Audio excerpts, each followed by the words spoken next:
अस्सलाम वालेकुम, नमस्ते, सत श्री अकाल, जय हिंद, जय महाराष्ट्र। सबसे पहले मैं आप लोगों का शुक्रिया अदा करता हूं, धन्यवाद कहता हूं आप लोग कि आप तमाम पत्रकार मीडिया पर्सन हमारे दावत पर, हमारे बुलाए पर आप लोग यहाँ पर तशरीफ लाए। एक बहुत ही सेंसिटिव मसला आज हमारे देश के अंदर जो चल रहा है, वक्फ एक्ट अमेंडमेंट बिल का। मैं आपको इससे पहले थोड़ी समरी इसकी दे देता हूँ कि पहले जो वक्फ के जो एक्ट थे, हमारे जो वक्फ के बोर्ड थे, हमारे देश के अंदर तकरीबन 32 वक्फ बोर्ड है हमारे देश के अंदर, जिसके अंदर हमारे आबा व अजदाद, हमारे बुजुर्गों ने, हमारे असलाफ ने जो जमीन, जो प्रॉपर्टीज अपने नेक्स्ट जनरेशन के लिए, नेक्स्ट नस्लों के लिए, तालीम के लिए, एजुकेशन के लिए, कॉलेजेस के लिए, स्कूल्स के लिए, मदरसे के लिए, मस्जिद के लिए, यतीम खाने के लिए, ऑर्फन हाउस के लिए, मुसाफिर खाने के लिए, सबील के लिए, बहुत सारी शक्लें उसमें ऐसी थी वक्फ की जो हमारे आबा व अजदाद ने जमीन को और बहुत सारी इमारतों को वक्फ किया था। और उन तमाम चीजों को हमारे कम्युनिटी के लोग उसको आपस की मिसअंडरस्टैंडिंग से और स्टेट गवर्नमेंट के ऊपर central government ministry of humanity affair के जरिए उस पर अपना अपॉइंट करती थी और उसमें पूरी चीज तरीका उसके अंदर सोल्यूशन पूरा तरीका उसमें चलता था। लेकिन जैसा कि आप जानते हैं कि हमारे देश का जो वातावरण, जो माहौल बनाया गया है, खास तौर पर नफरत का माहौल, हर चीज में हिंदू मुस्लिम का माहौल, बीजेपी के लोगों ने और बीजेपी के विंग्स ने और उनके अलायंस ने एक मुद्दा उठाया कि वक्फ बोर्ड के अंदर एक कोर्ट होता है जिसका नाम है ट्रिब्यूनल्स कोर्ट, जिस कोर्ट के अंदर उनके हिसाब से कहना होता है कि वक्फ वाले अगर किसी जमीन के ऊपर दावा करे तो वो जमीन वक्फ की हो जाती है। हालांकि ऐसा नहीं है कानून। अगर मैं आपको वो पूरा सेक्शन, पूरा बिल आपको बताऊं, उसके अंदर 3 पैनल के लोग होते हैं और 3 में सिर्फ एक मुस्लिम होता है। उसके अंदर सबसे पहले जो ट्रिब्यूनल्स कोर्ट के अंदर जो आदमी होता है वो एक्स सुप्रीम कोर्ट या हाई कोर्ट का जज होता है। दूसरा एक्स सर्विस मैन होता है, या तो फिर वो आईपीएस कैडर से आए या आईएएस के कैडर से आए। और तीसरा आदमी होता है वो एक इस्लामिक आलिम होता है जिसको इस्लाम की मालूमात, नॉलेज होती है। और ये तीनों लोग कागजात को देखकर, सारे डॉक्यूमेंट्स को देखकर, सारी माहिती लेकर फैसला करते थे कि जमीन वक्फ की है कि नहीं है। लेकिन हमारे बीजेपी के लोग जो है, खास तौर पर हमारे मोदी जी जो है और अमित शाह जो है, इन्होंने इस बिल का और वक्फ बोर्ड का एक ऐसा माहौल बनाया कि ये मुसलमानों की प्रॉपर्टी है। यहां तक कि हमारे प्रधानमंत्री साहब ये कहते थे कि अगर मुसलमान तुम्हारे मंगलसूत्र पर दावा करे तो दावा उनका हो जाता। हालांकि बात बिल्कुल गलत। अगर सच्चर कमेटी की रिपोर्ट हम देखें तो सच्चर कमेटी के अंदर रिपोर्ट में कहा गया है कि 27,000 एकड़ जगह जो वक्फ लैंड थी वो लोगों ने कब्जा कर ली उसके ऊपर, और ट्रिब्यूनल्स कोर्ट ने उसके ऊपर अपना अमल किया।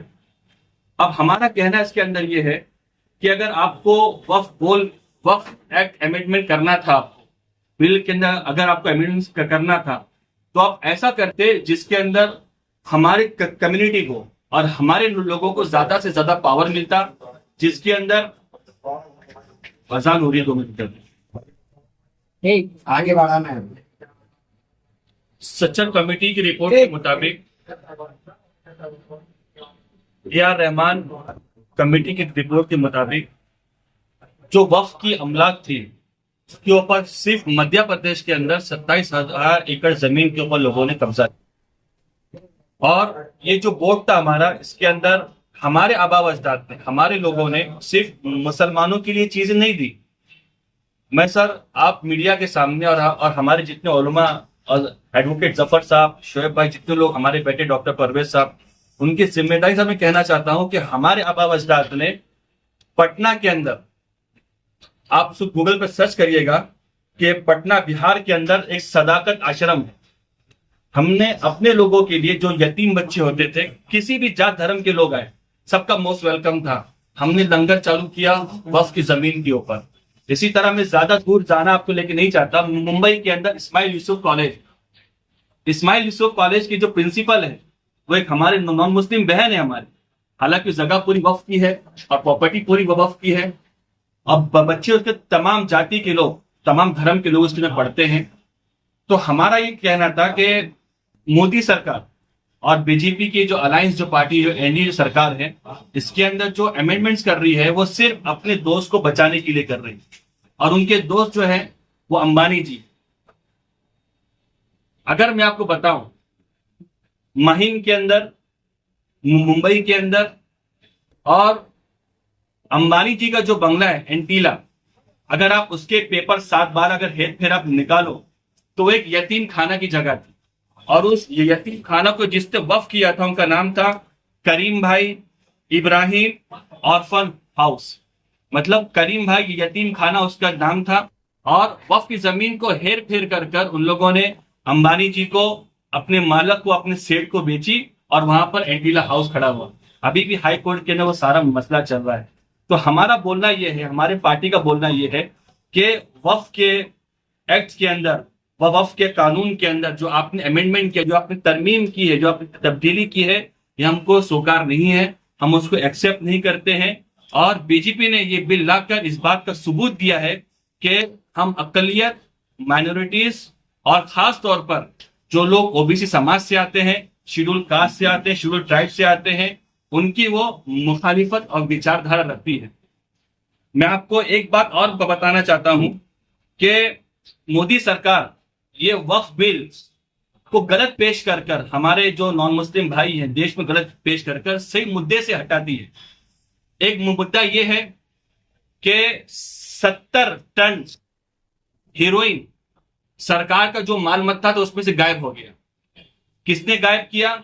मोदी सरकार है, अमित शाह होम मिनिस्टर है, और 70 टन हीरोइन गायब हो गई। किसने गायब किया? उन्हीं लोगों ने गायब किया, जिसकी वैल्यू 5 लाख करोड़ रुपए है।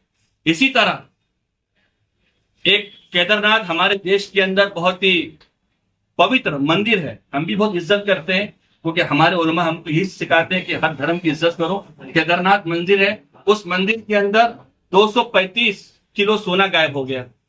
इस सारे मुद्दों से हटाया जा रहा है और वक्फ के ऊपर लाया जा रहा है जो गलत बिल पेश कर रहे हैं। और हम इस प्रेस कॉन्फ्रेंस के जरिए हमारे जो माननीय एमएलए है डॉक्टर जितेंद्र आवाड साहब, जब वो मिनिस्टर थे माइनॉरिटी के, तो उन्होंने कहा था कि ये जो अंबानी का जो बंगला है ये यतीम खाने की जगह के ऊपर है, वक्फ की जगह के ऊपर है। हम इसको हाई कोर्ट के अंदर पेश करेंगे और केस लड़कर हम वक्फ की जगह को, की जायदाद को हम आजाद करेंगे।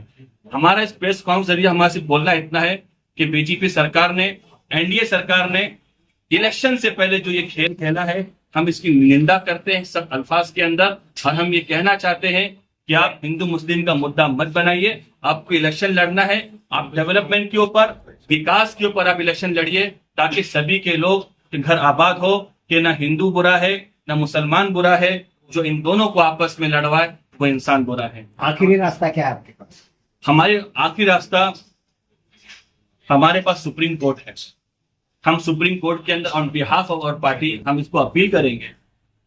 और जैसा कि अमेंडमेंट, आप सर हंसेंगे, जो उन्होंने अमेंडमेंट्स किया है, उन्होंने सेक्शन 4 में अमेंडमेंट किया कि इसके बोर्ड के अंदर महिला का रिप्रेजेंटेशन नहीं है, नॉन मुस्लिम का रिप्रेजेंटेशन नहीं है।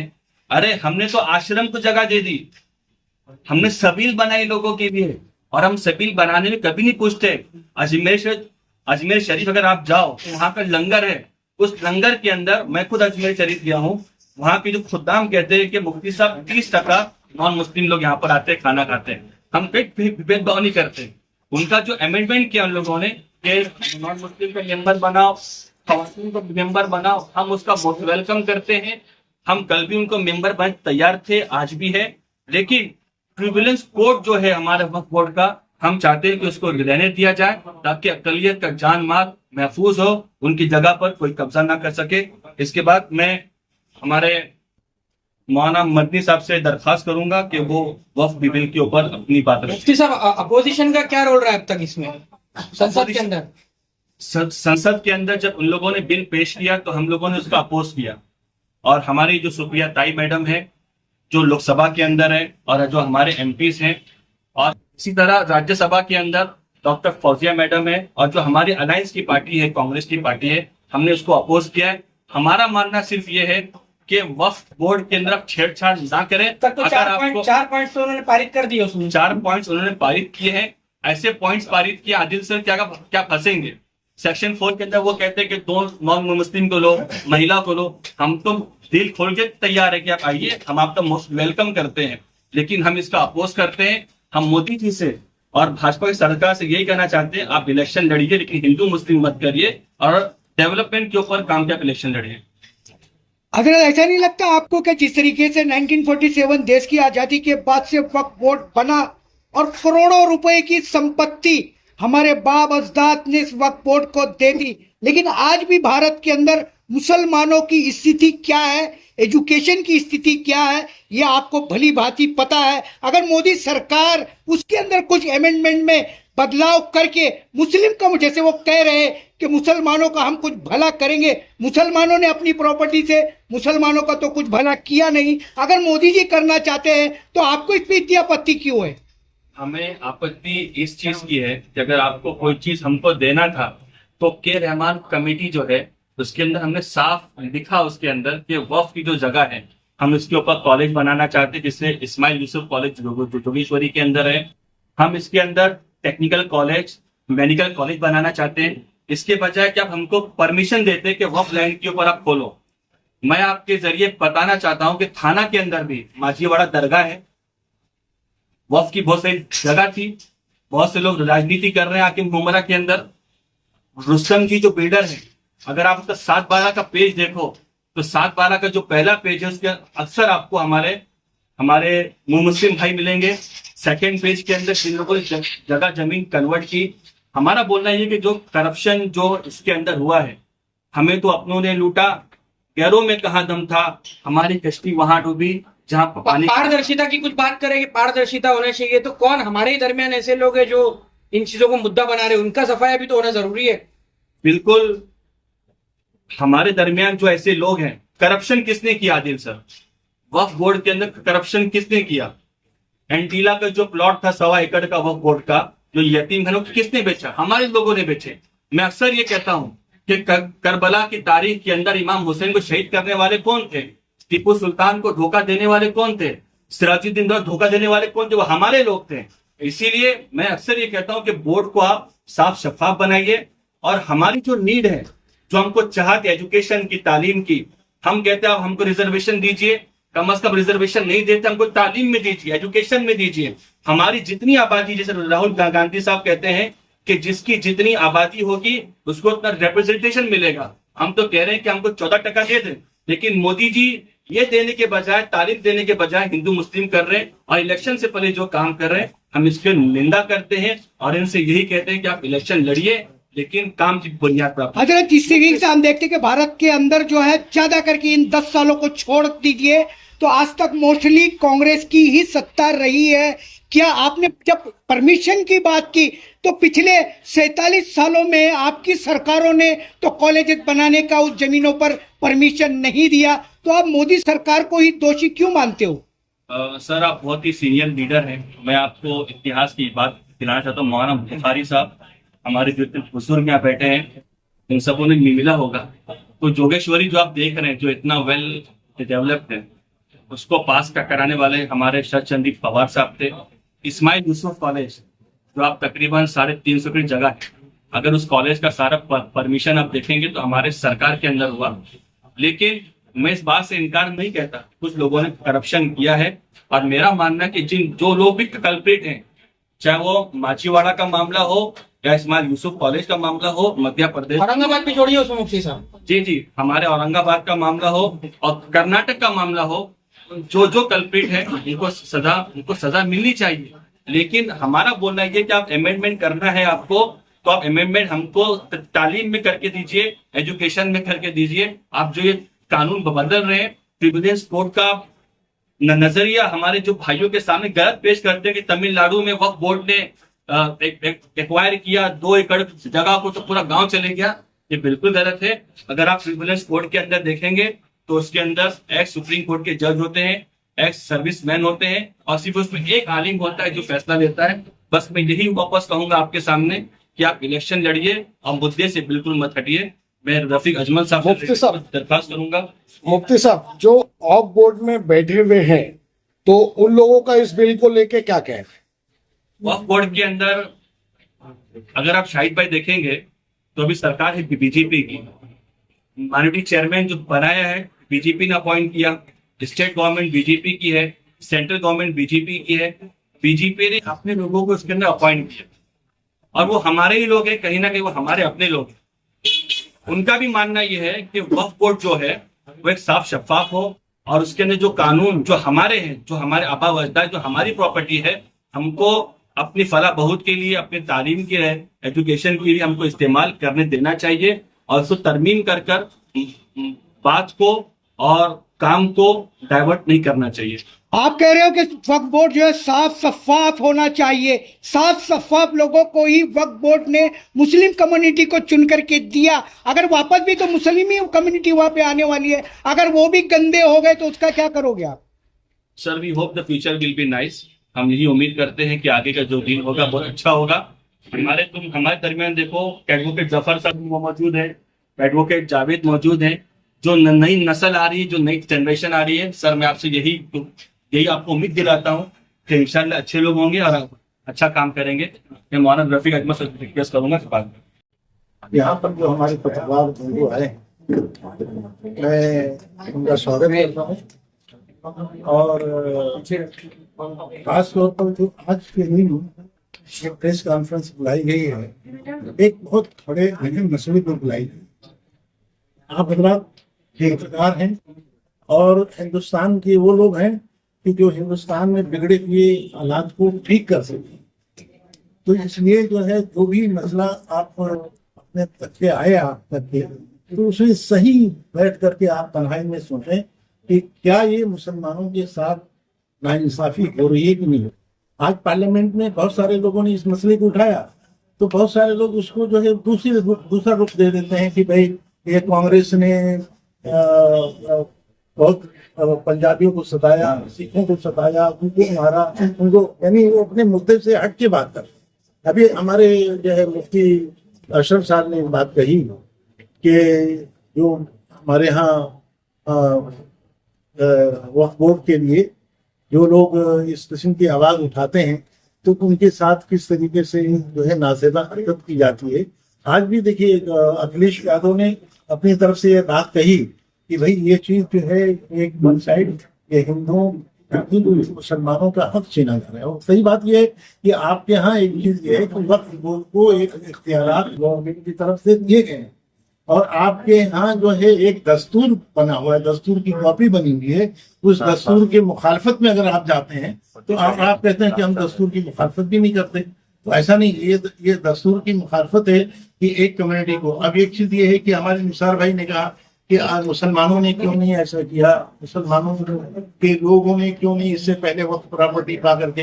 लेकिन देखिए इसमें गवर्नमेंट के बहुत सारे वो थे दबाव, जिसकी वजह से वो लोग उस जगह पर काम नहीं कर पाए। और आज एक बात बताना चाहता हूँ आपको कि हिंदुस्तान की गवर्नमेंट लगभग 8 लाख एकड़ जमीन, ये जो है वक्त की जो है 8 लाख एकड़ जमीन है और आज उसको ये कब्जा करके दूसरों को सौंपना चाहती है। जैसा कि अभी देखिए हमारे तो घर है, वो भी वक्त की प्रॉपर्टी। वक्त का मतलब आप हमारे पत्रकार हजरात समझ लें कि ये दरअसल हमारे बुजुर्गों ने इसलिए दिया है ताकि इस मस्जिद के अंदर जो खर्च हो तो वो चलता है। बहुत सारे लोग आप डोमरा के कौसा जामा मस्जिद को ले लीजिए, उससे जो है वो उसके वक्त की प्रॉपर्टी से वो पूरा निजाम चलता है, वो बिल्डिंग बन रही है या और दूसरे लोगों को तनख्वाहें दी जा रही है।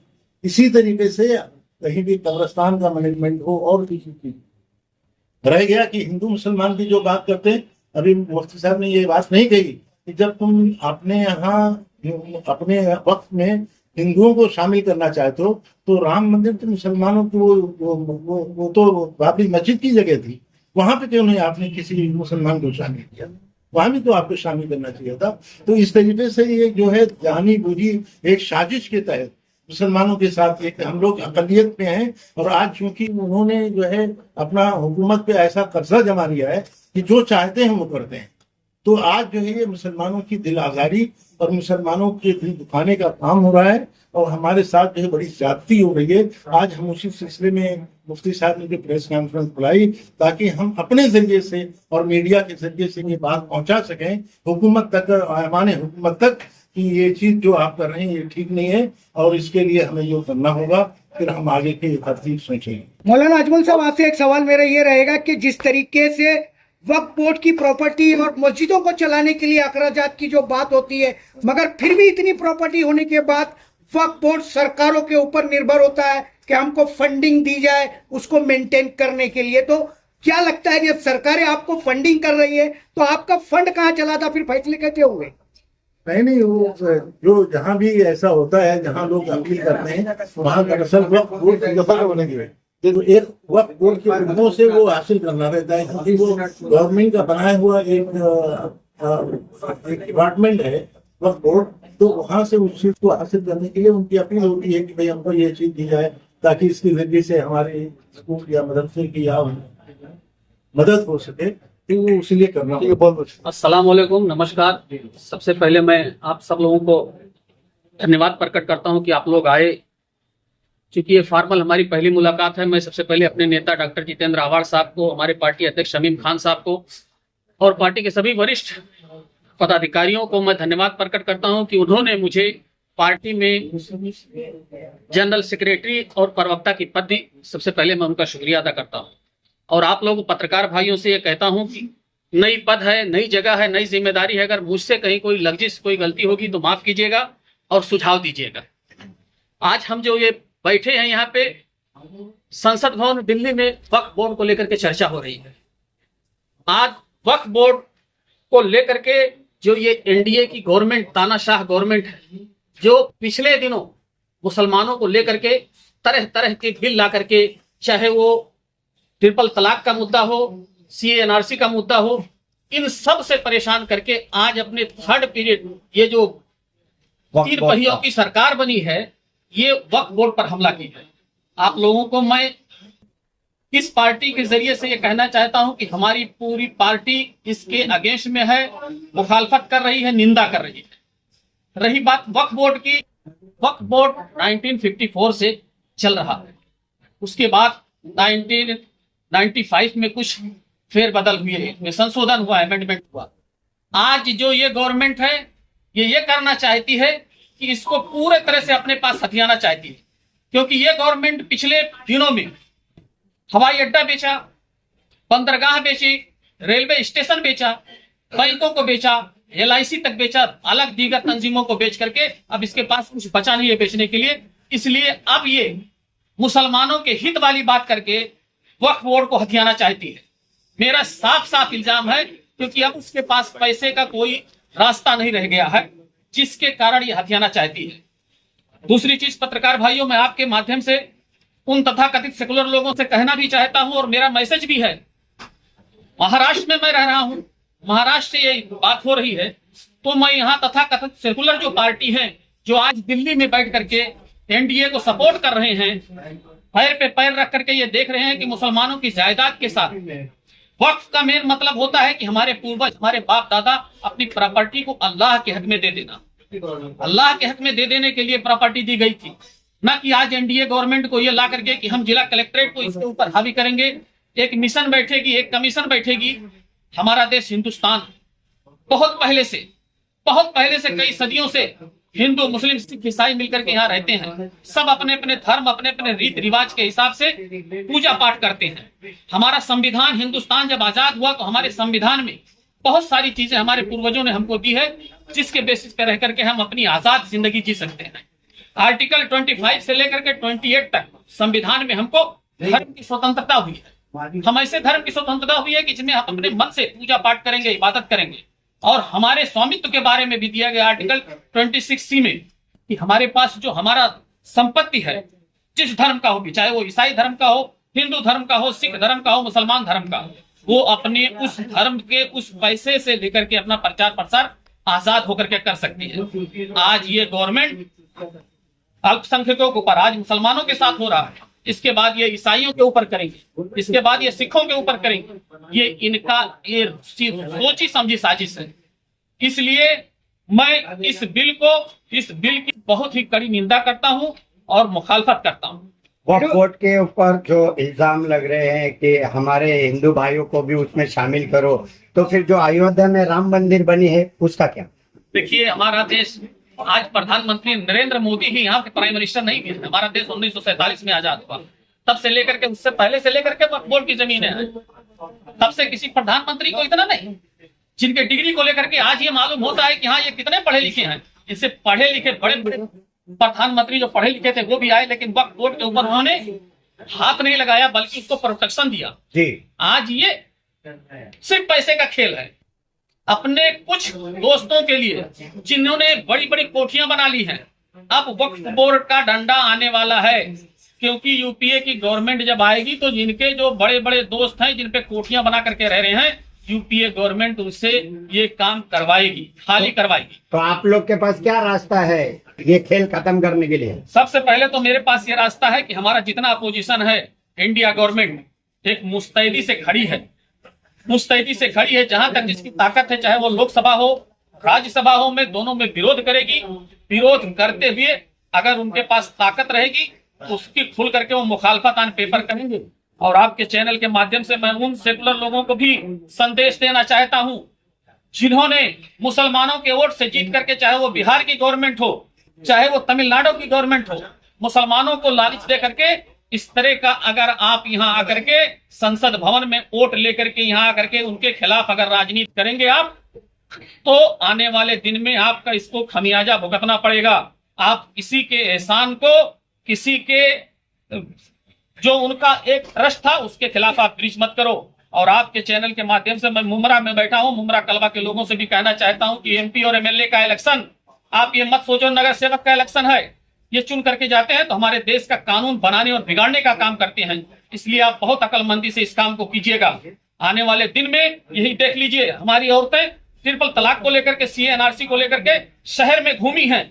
आज वो मुद्दा आ गया कि फिर हमारी औरतों को, हमारे उलमाओं को देखना पड़ेगा, नहीं तो उनकी जितनी भी प्रॉपर्टी है गवर्नमेंट हड़पना चाहती है।